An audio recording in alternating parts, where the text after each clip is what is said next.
Good morning. So today we are going to talk about sedative hypnotics. This is part of the lecture series on CNS drugs.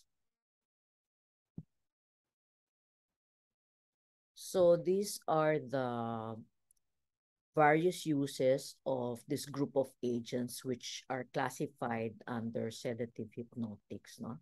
So as indicated by their name, they're used for hypnosis, for sleep agents. They are used for sedation and anxiolysis to produce calming effect. And you might have encountered some of them in your lecture on anti-epileptic drugs. Some of them are also used for control of seizures.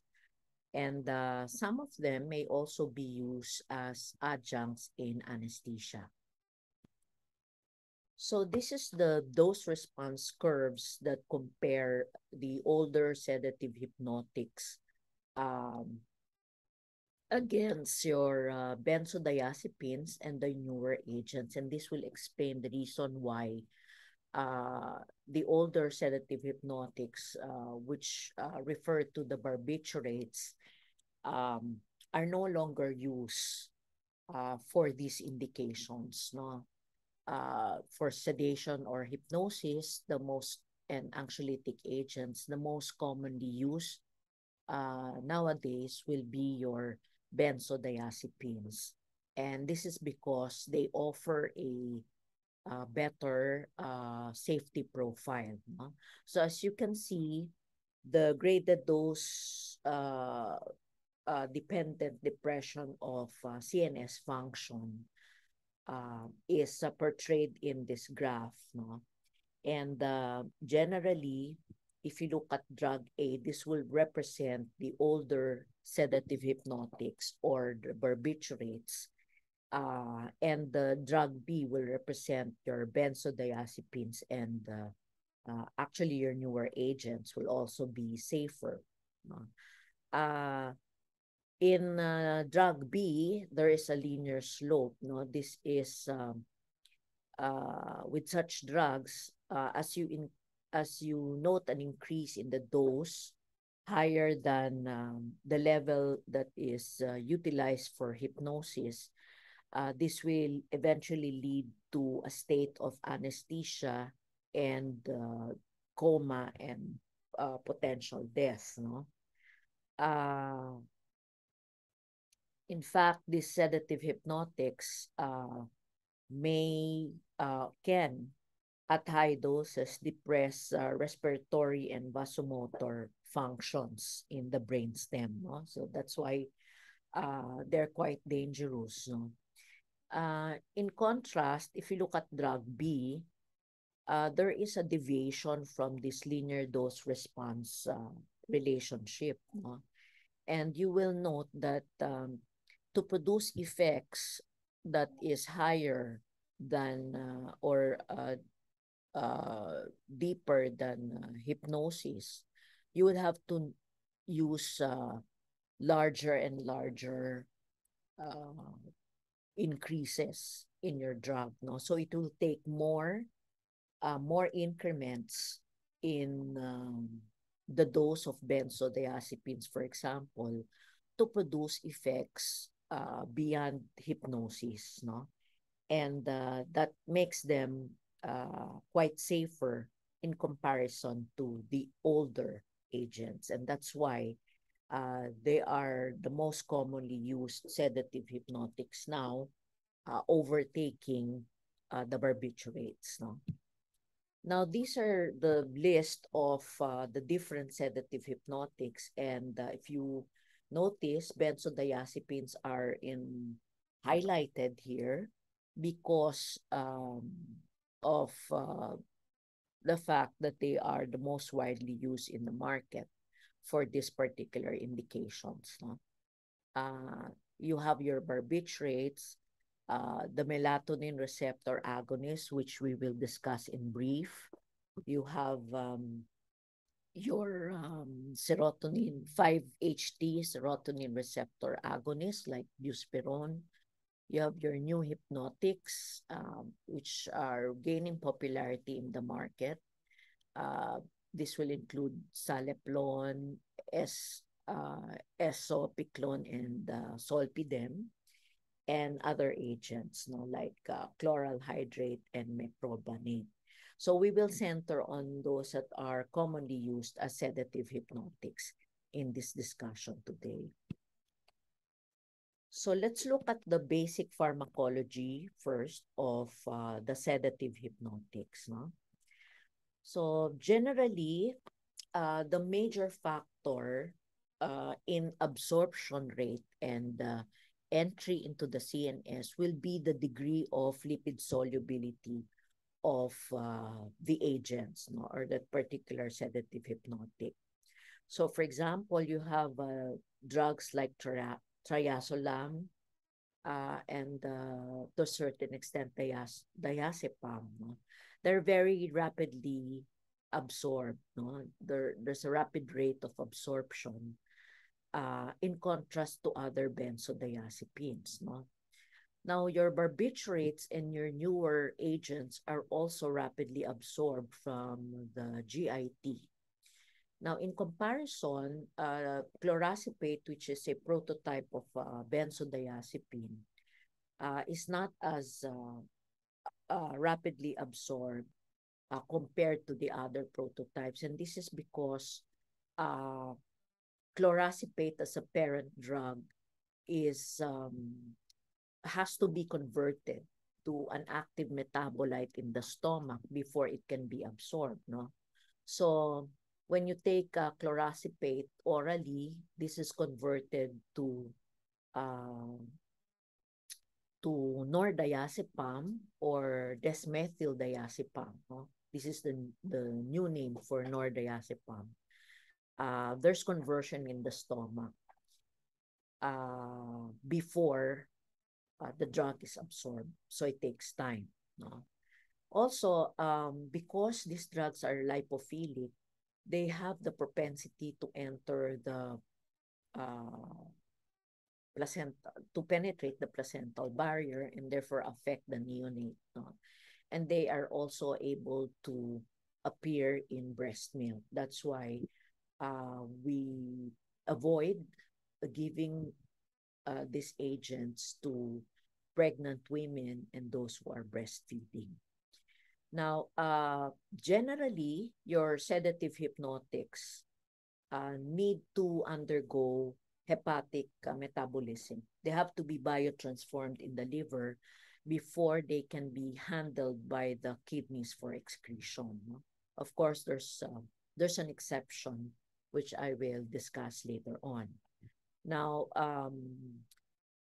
importantly, they first undergo phase 1, and therefore you utilize under phase 1, if you recall, the CP450 group of hepatic microsomal enzymes. No? And the rate by which they are processed by the CP450 will determine or has a great influence on their half-life, no? Or how fast they are metabolized in preparation for excretion.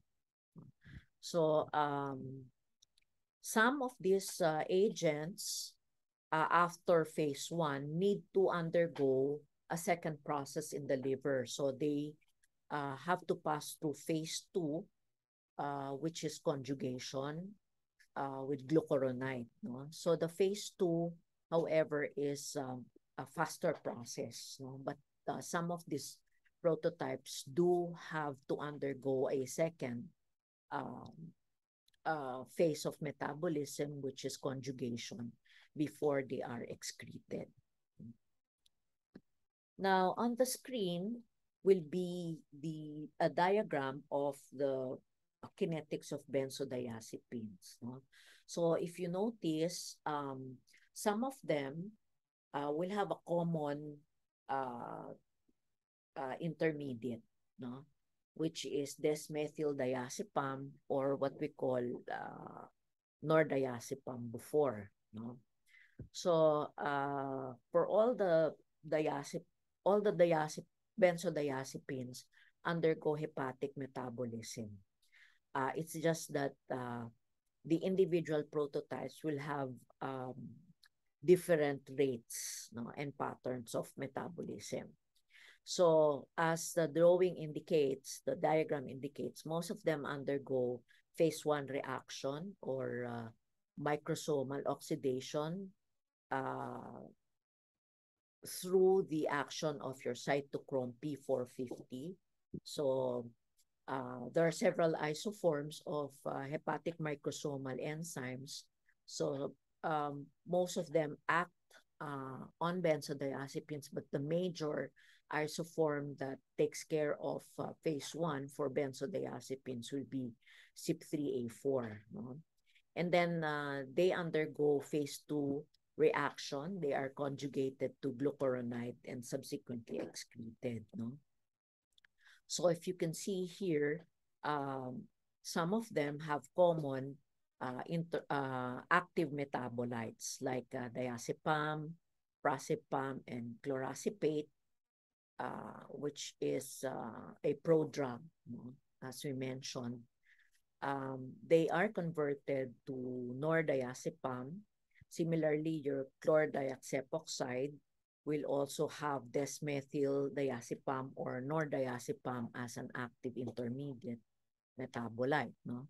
And then they are subsequently converted to oxazepam, which is now also marketed as benzodiazepine prototype, and subsequently undergo phase 2 metabolism.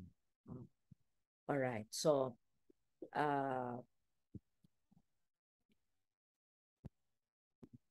many, as indicated in the diagram before, many are active. Many metabolites are active, no? And when we talk about desmethyl diazepam, as you saw in the diagram prior, this has a longer half-life than its parent prototypes. No? Now, some benzodiazepines, however, have a short half-life. No? Like for example, triazolam happens to have a very short half-life, and alprazolam, to a certain extent, no, also has a shorter half-life.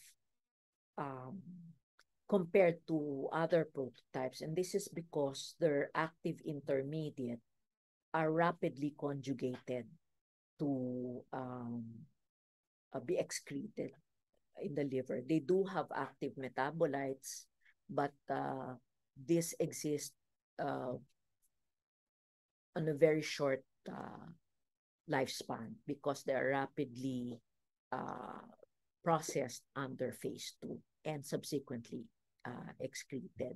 So although they are considered as benzodiazepines, clinically, many doctors prescribe them more as sleep agents at bedtime doses. No? But they are also used as sedatives. Okay, now, later on, I will show you a list of what prototypes are considered long-acting, intermediate-acting, and short-acting. No? So that's a very important table.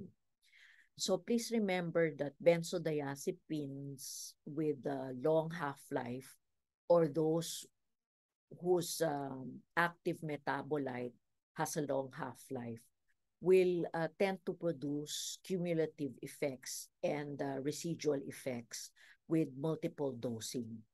So we have to caution these patients about these cumulative effects because they may have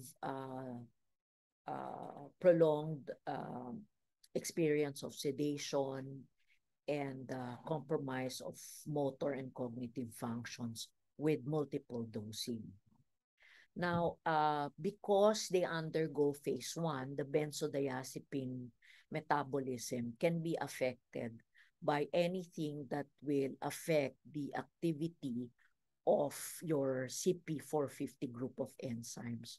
So because of that, they have the potential for drug interactions when taken with other drugs or substances which happen to induce or inhibit the activity of the CP450, because their metabolism will be altered by uh, concomitant use of these other agents. No?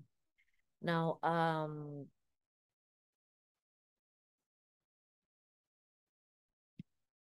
this is a table that will present some of the pharmacokinetic properties of your benzodiazepine prototypes and your newer hypnotics, no? Like Saleplon and Solpidem. If you observe, no, generally the newer agents have no active metabolites, or their active metabolites exist very short, no? The lifespan is very short. So technically, they do not have long half-lives, and they don't have they're less associated with cumulative or residual effects in multiple dosing, similar to um, some of your benzodiazepine prototypes which have short half-lives. No? If you look at flurazepam, no, flurazepam has a very long half-life, and the length of the half-life is also because flurazepam's active metabolite is also characterized with a longer half-life. No? So some of these prototypes are that way. No? They are either by themselves characterized with long half-lives, or their active metabolites also have long half-lives. No? Okay.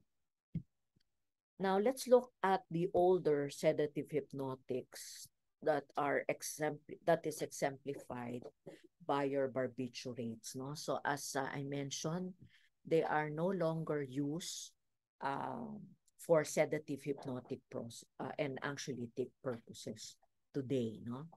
So just like the benzodiazepines, they undergo hepatic metabolism before they can be excreted by in the urine.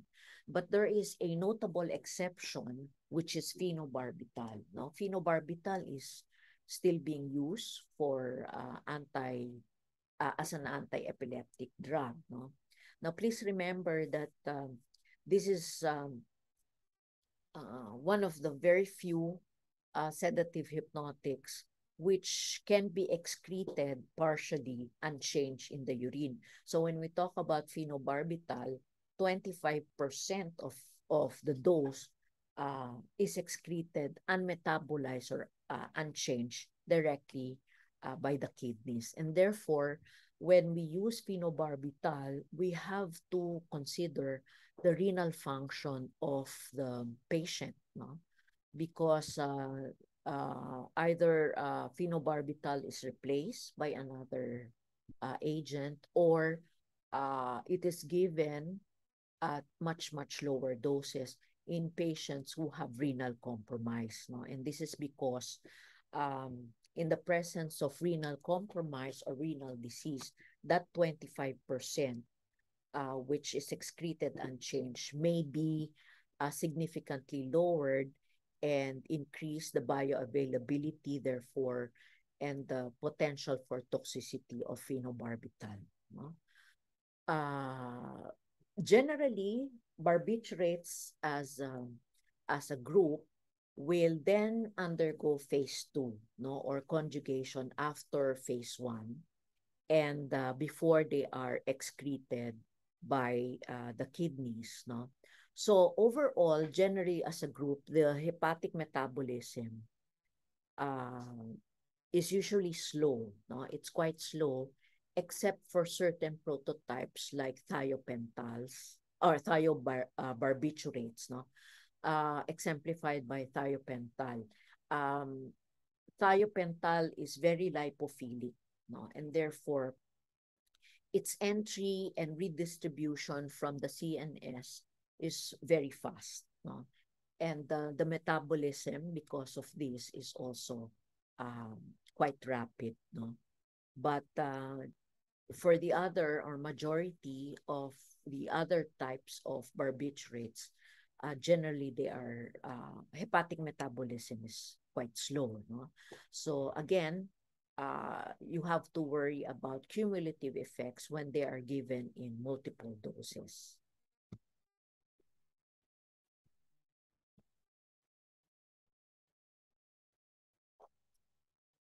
So for the newer hypnotics, this is exemplified by prototypes like Solpidem, Saliplon, Esopiclon, no? They also are metabolized by the liver, no? Now, Saliplon is available in several uh, preparations. You have the oral tablet, no, available, and nowadays there's an extended release tablet also. They can be marketed as oral sprays or sublingual preparations, no? Now, they can achieve peak plasma levels about 1 to 3 hours after an oral intake, no? And their half-life is pretty short, no? It's about 1.5 to 3.5 hours. So this may be prolonged, however, in patients with liver disease and in the elderly because of compromise of liver function, no? That's why just like the other sedative hypnotics, you might have to reduce the dose when there is presence of liver disease. Now, because they also undergo um, phase 1 metabolism, their rate of metabolism can therefore be affected by the concomitant use of other drugs or substances which can inhibit or induce the activity of the CYP450 group of enzymes. So like, for example, an example of a CYP450 inhibitor is cimetidine, which is a common drug used for peptic ulcer disease, no? An example of an inducer is rifampicin, which is part of the armamentarium against tuberculosis, pulmonary tuberculosis. So if you have an inducer there, this will hasten the metabolism of the sedative hypnotics and including these newer hypnotics, and this might diminish their effects, no? The opposite is true when there is an inhibitor that is also taken along with these agents, no?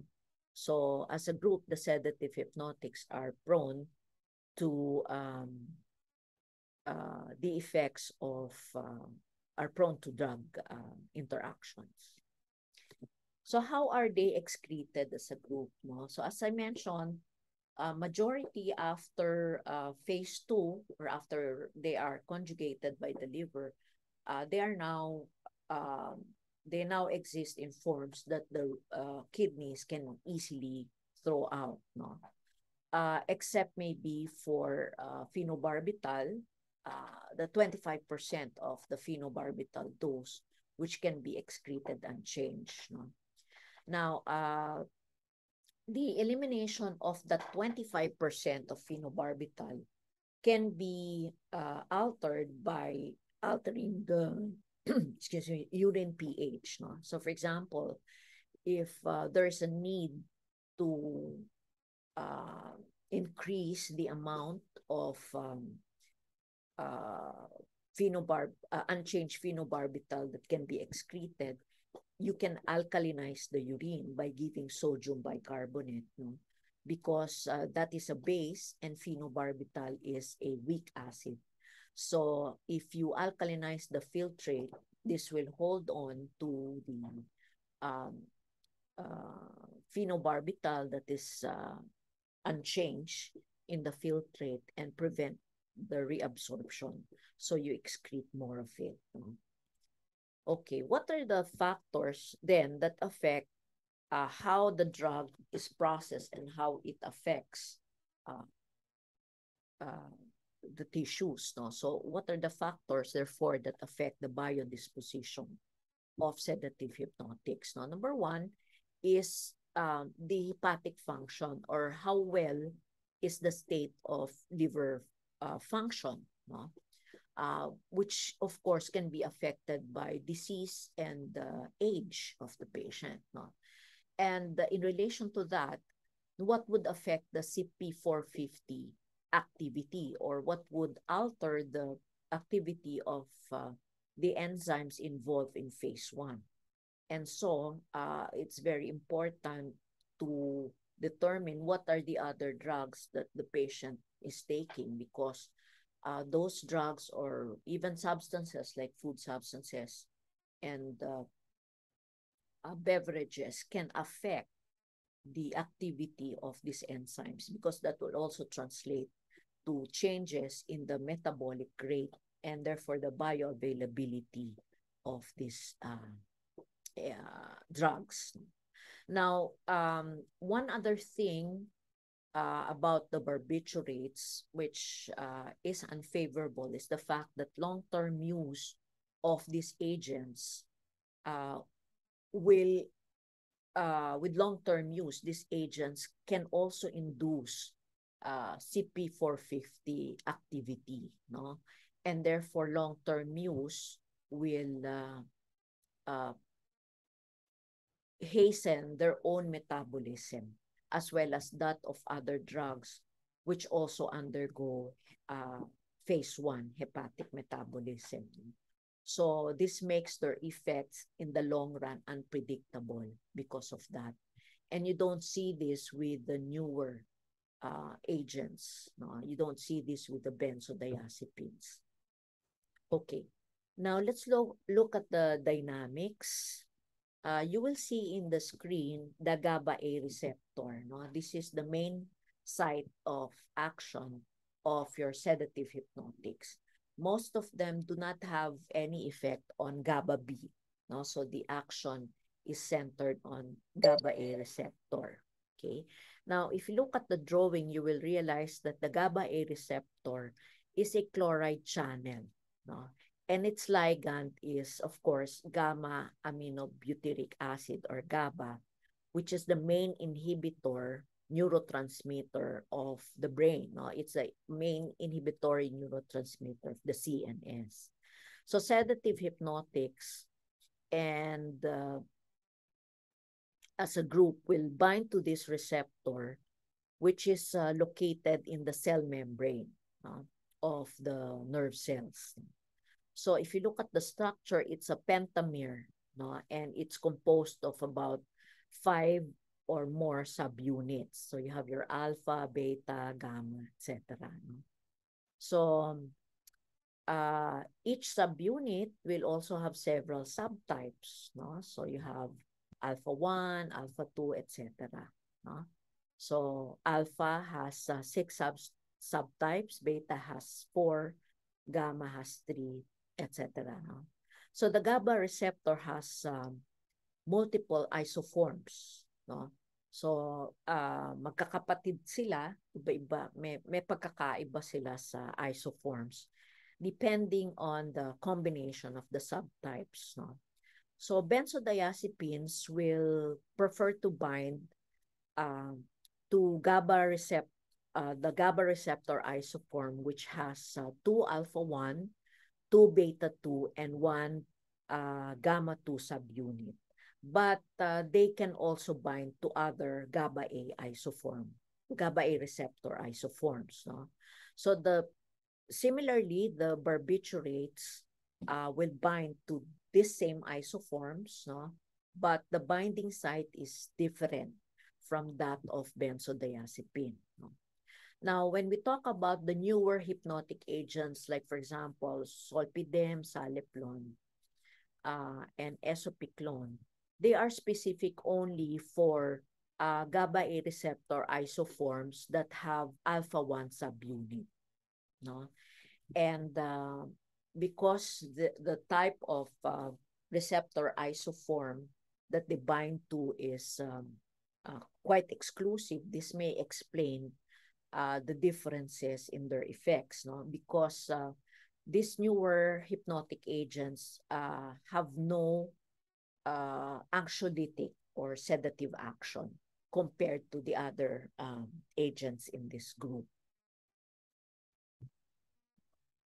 Okay, so this diagram will compare, will show you the action of benzodiazepines. No?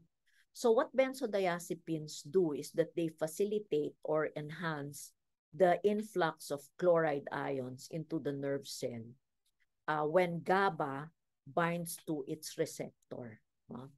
And so in the presence of benzodiazepine, this effect of GABA will be enhanced because benzodiazepines will increase the frequency of channel opening. So benzodiazepines do not directly activate the GABA-A receptors, or they do not directly open the chloride ion channels. No? This is done by the natural ligand, which is GABA. By increasing the frequency of channel opening, though, they enhance this effect of the neurotransmitter. Okay, now, when we talk about benzodiazepines, on the other hand, no, benzodiazepines will bind to a separate site, also in the same receptor, the GABA-A, no? But so they attach to an allosteric site rather than the active binding site of GABA. And what they do, no, so similarly, benzodiazepines, they bind to the same types of GABA-A receptors, but different binding sites. No? So when we talk about barbiturates, when they bind to this allosteric site, no, what they do is that they prolong the time that the chloride ion channel is open. Now, when you give your barbiturates at higher doses, they can actually directly activate the receptors, in contrast to the benzo. No? And this may also explain why they are associated with more profound degree of CNS depression, no? And therefore a less acceptable safety profile. Okay, so these are the diagram that shows you the different binding sites. No? So they do not compete with the active binding site of GABA in the receptors. No? So barbiturates as a group, because of these effects on the receptors, no, especially at higher doses, in which they're capable of direct activation of the GABA-A receptor, they will have more effects such as a more profound degree of CNS depression, and they appear to have other effects. Like, for example, they can inhibit glutaminergic activity, and this may explain why they are more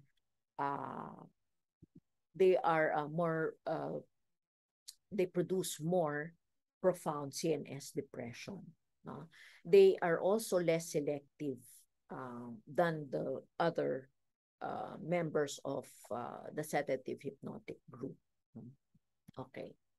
So this is an important table. This will classify the different benzodiazepines, including, and this will also include Zolpidem, which is an example of a new hypnotic agent. And you will see that they differ in terms of the duration of effect. No? So when you talk about drugs like midazolam or oxazepam, these have short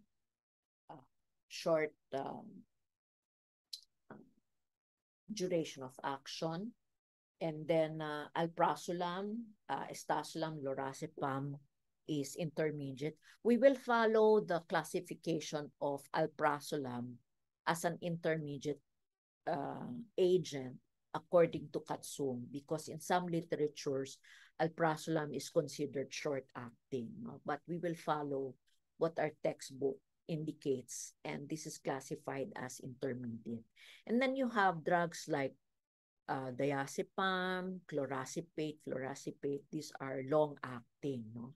So what does it mean when you say that the drug is short-acting? It means that the duration of action is only about 3 to 8 hours. No?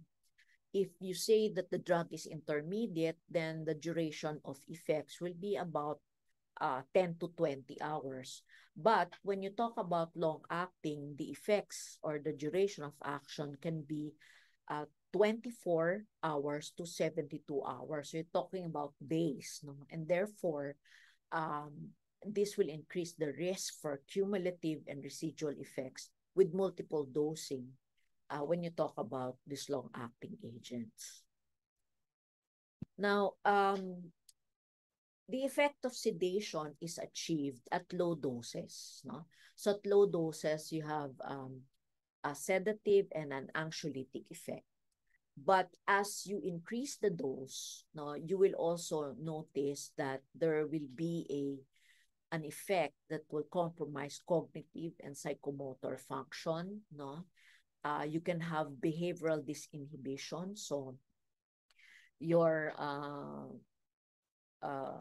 sedative hypnotics as a group can raise dopamine in the VTA area of the hypothalamus, and this will increase the release of dopamine in this area, and that is the explanation of a euphoric feeling. No? And you can have impairment of judgment and loss of self-restraint. No? And at even higher doses, you can induce anterograde amnesia. No? Now, for hypnosis, no, so most of these agents, like for example, your benzodiazepines, if you up the dose, no, you simply increase the dose and they become sleep agents. No? For the newer hypnotics, however, they do not have any sedative or anxiolytic effect. So the usual dose will be sleep-inducing or sleep-assisting effects. No? So this is the sleep cycle, the normal sleep cycle. And it is said normally that we start off stage 1 or light sleep, then go into the deeper stages of sleep, which we term as the non-rapid eye movement stages. No? And then we go to rapid eye movement stage, and then we oscillate back to NREM stage 2 and repeat the cycle for about 3 to 4 times the total sleep time that we spend before we go to stage 1 and wake up again. No? So it is said that 20% of the time that we spend asleep will be on REM stage. No? So this is the normal pattern. No? So the total time we spend is roughly about 90 minutes. No? Let's look at how your sedative hypnotics affect the sleep cycle. When we use benzodiazepines and barbiturates, no, they will induce sleep onset latency. They can increase the stage 2 of non-rapid eye movement sleep, and they decrease the duration of REM and deep sleep, which is stage 4. No? So when we talk about the newer hypnotics, no, like for example, zolpidem, they will decrease REM but will have negligible effects on the other stages. No? Saleplon will decrease the sleep onset latency. So this means that you fall asleep faster, but it will have minimal effects on the stages of sleep. No? On total sleep time and the time you spend on REM and NREM. Esopiclone will increase the total sleep time, especially stage 2. And it's only in high doses that REM sleep is decreased. No? So compared to benzos and the barbiturates, they have less effects on the normal sleep cycle. Okay. Now, when you abruptly stop taking benzodiazepines, no, there's what we call rebound, REM rebound. No? So, for example, you are used to taking a benzodiazepine or barbiturates as a sleep agent. When there's sudden discontinuation, there's what you call an REM rebound. No? So the REM stage increases in duration and frequency, and this is similar to what is manifested in a sleep-deprived person. No? So it's not a very restful type of sleep, no?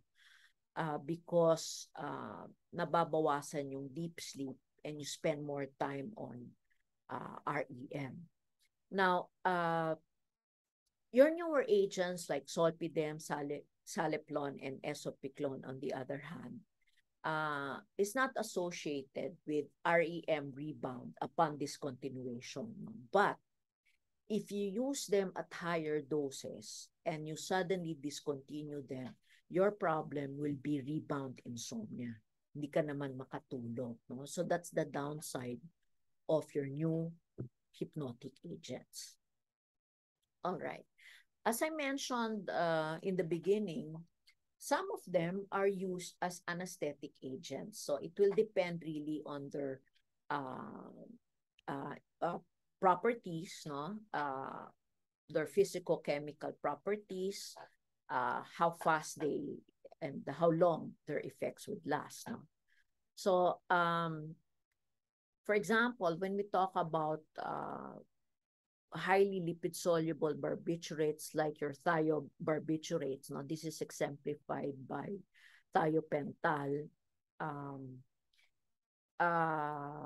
and the methohexital. They have a rapid onset and a very brief duration of action because their because of their very high lipophilicity, they also rapidly exit the CNS for redistribution.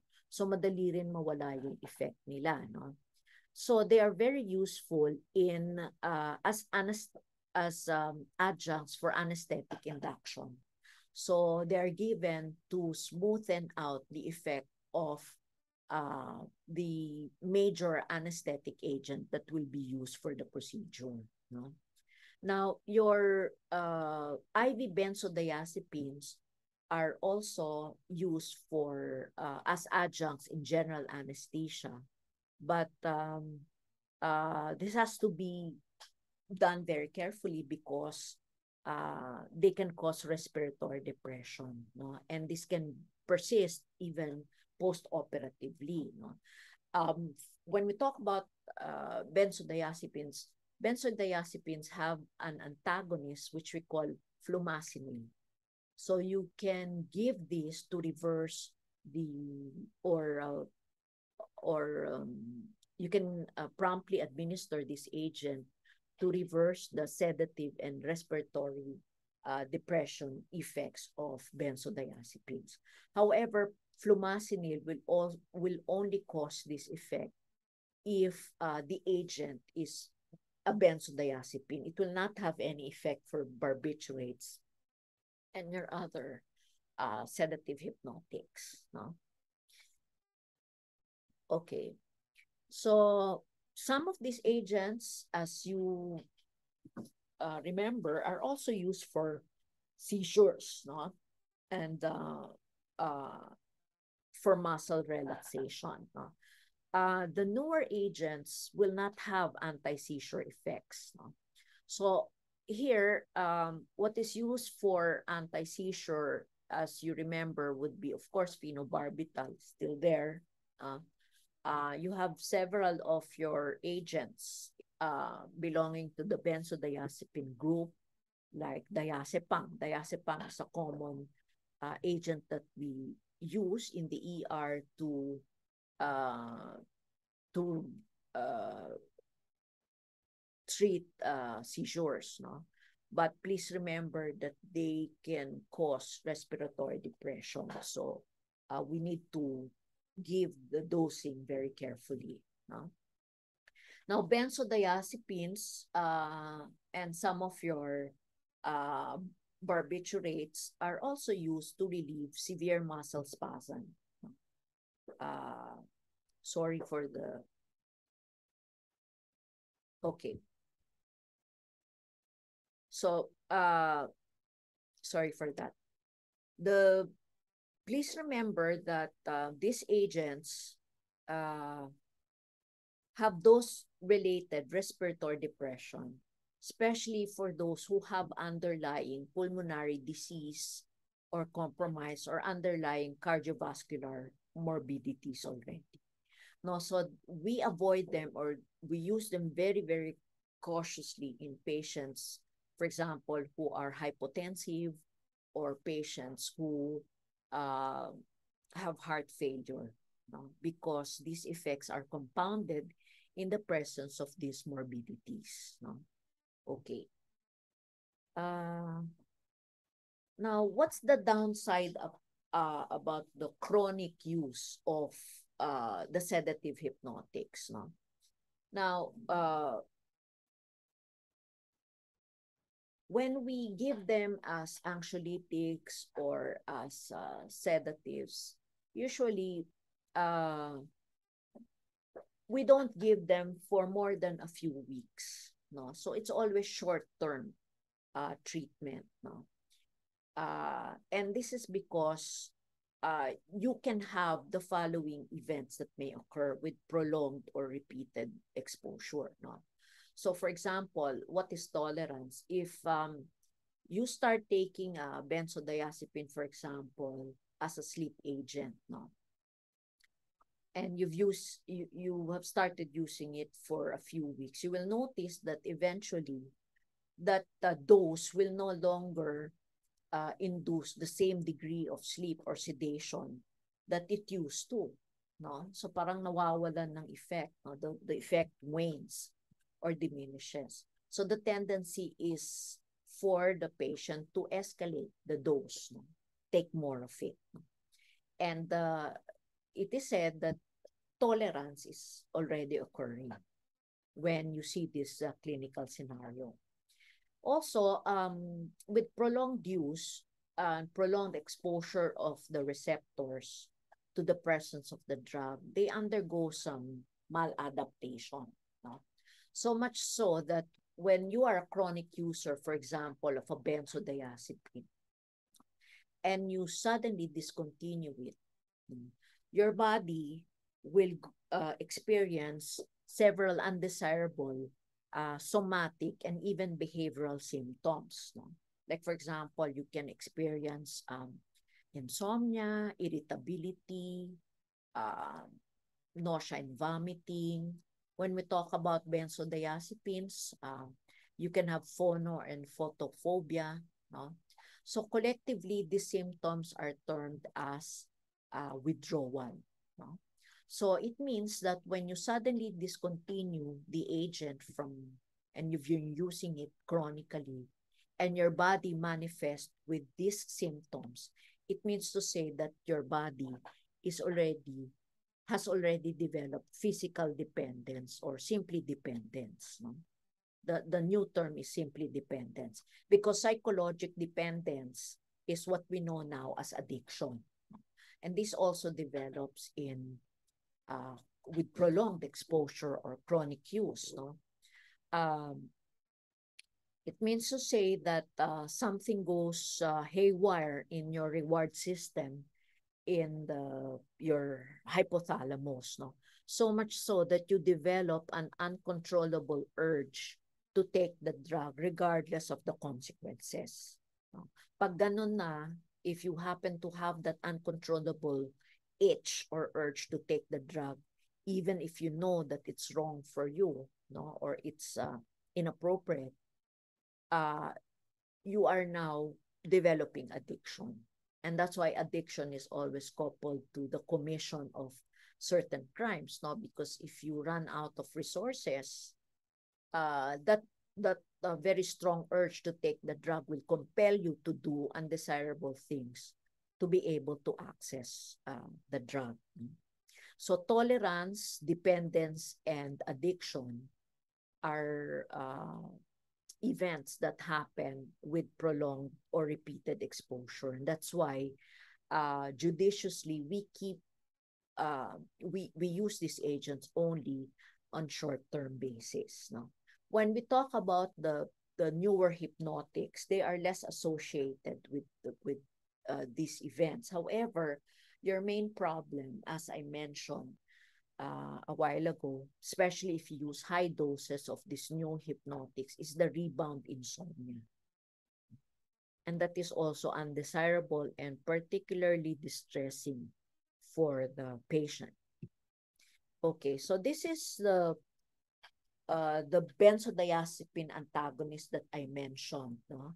So they have a rapid onset and a short half-life, so their effects is really just on a short-term basis because they undergo rapid metabolism.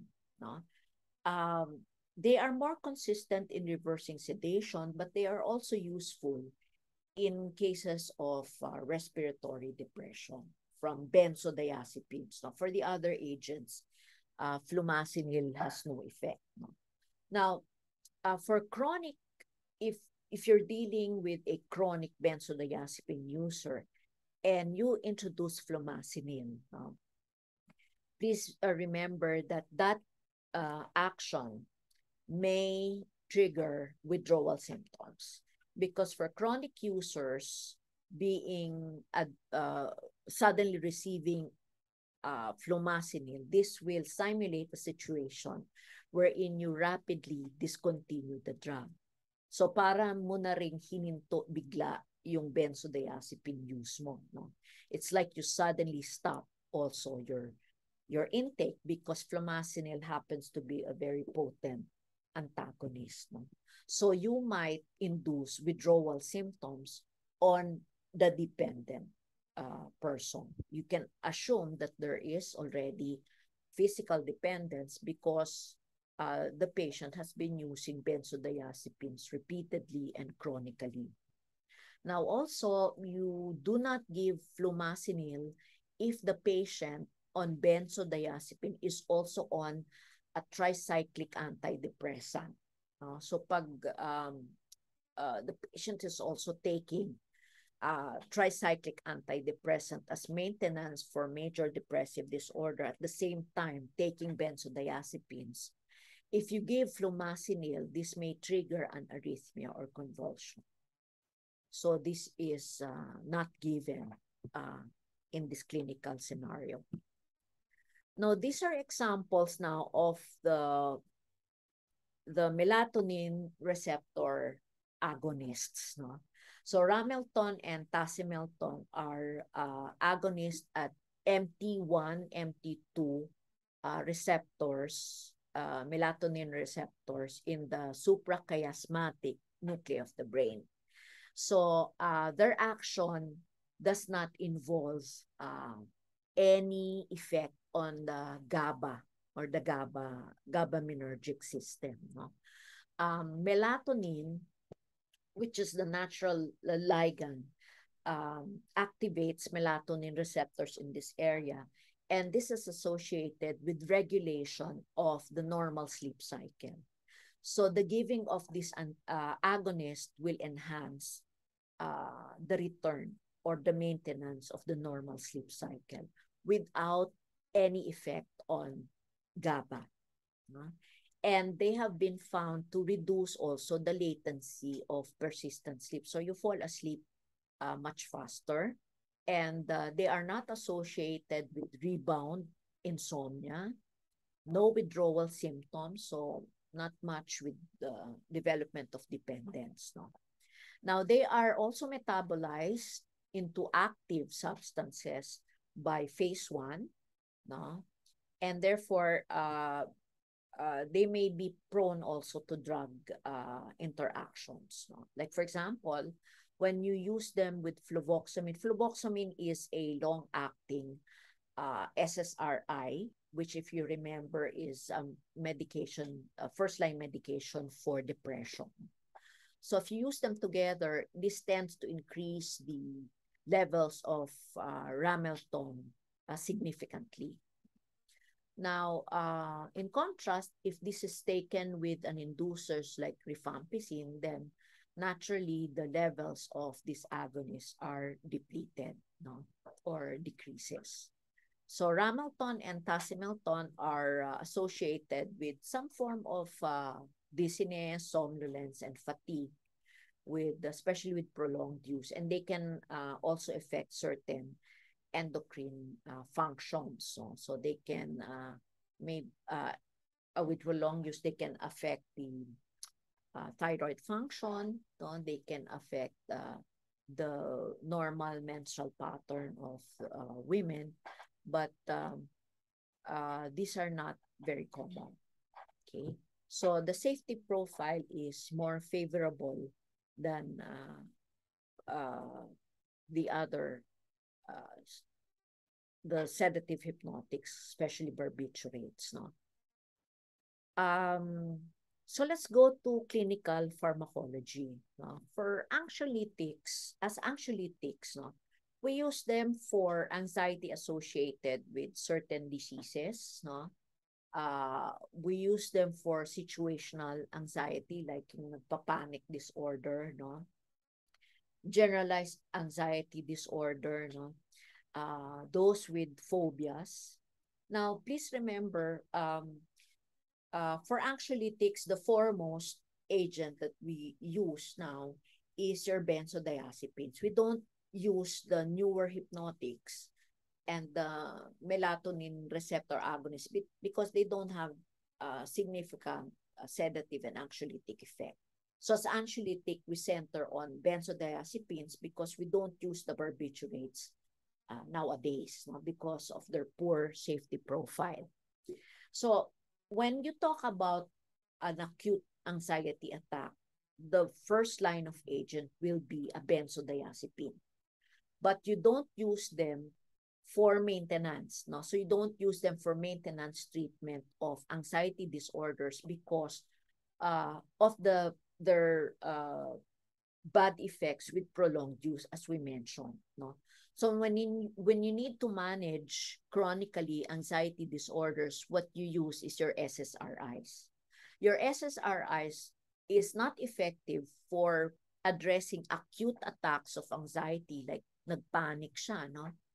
Because SSRIs will take several weeks before you see a clinical effect. So in this scenario, you use your benzodiazepine.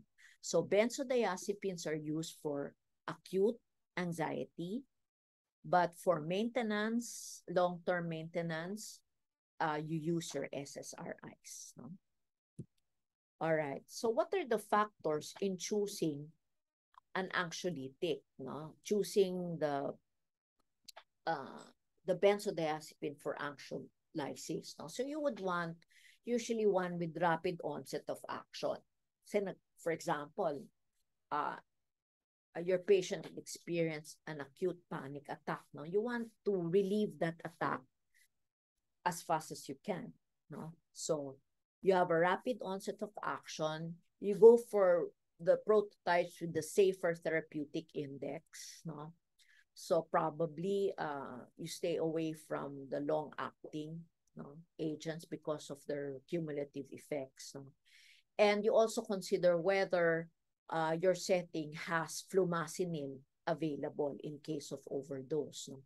So usually sa ER, you have flumazenil that is also present just in case that you have an overdosage of these agents. No?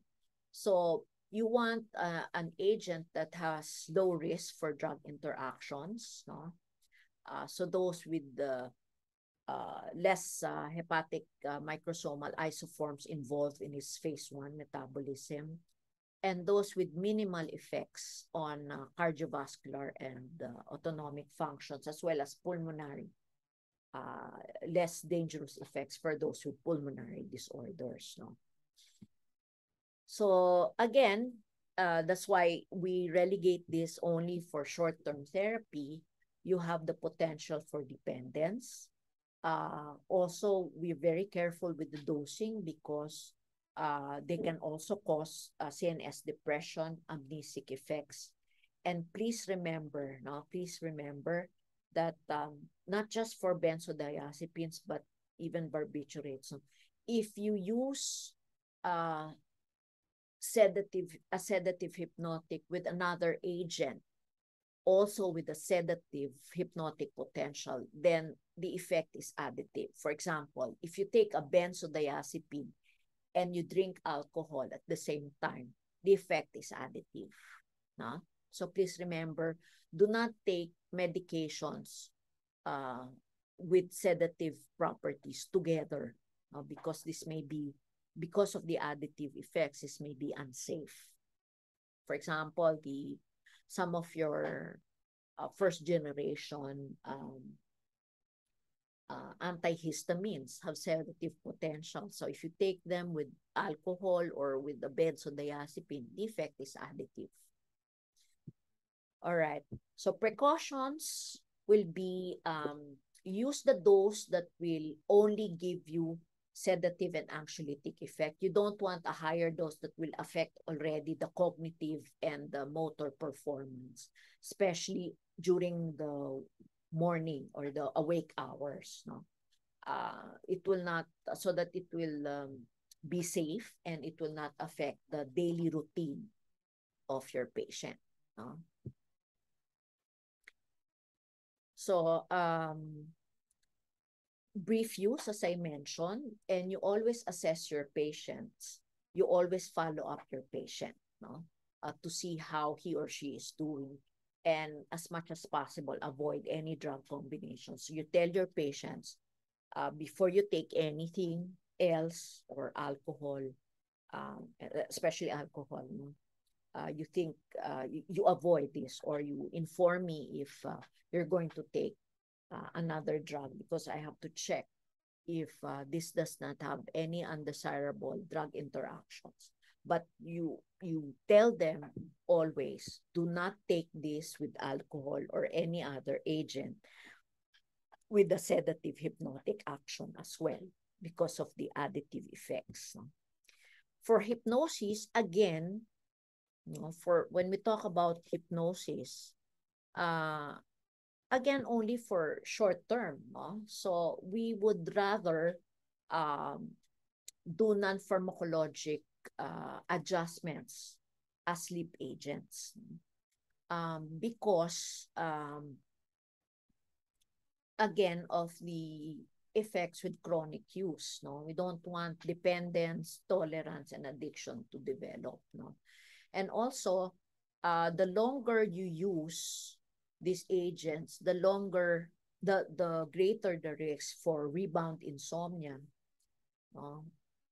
And when we talk about the benzodiazepines, you also worry about the rebound REM. No? So the newer agents, as I mentioned, will have very negligible effect on the sleep patterns.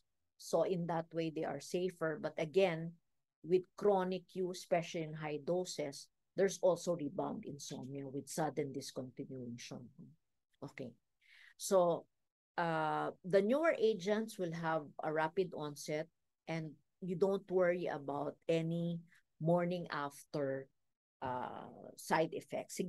They don't have any significant morning after side effects. No, walang daytime somnolence that you may experience with benzodiazepines. Now, at hypnotic doses, no, if you use a benzodiazepine for as a sleep agent, so necessarily you have to increase the dose, no, beyond that used for mere sedation. So if you use a benzodiazepine at hypnotic doses, it also affects short-term memory. So the patient can manifest with anterograde amnesia. So this is a downside, no?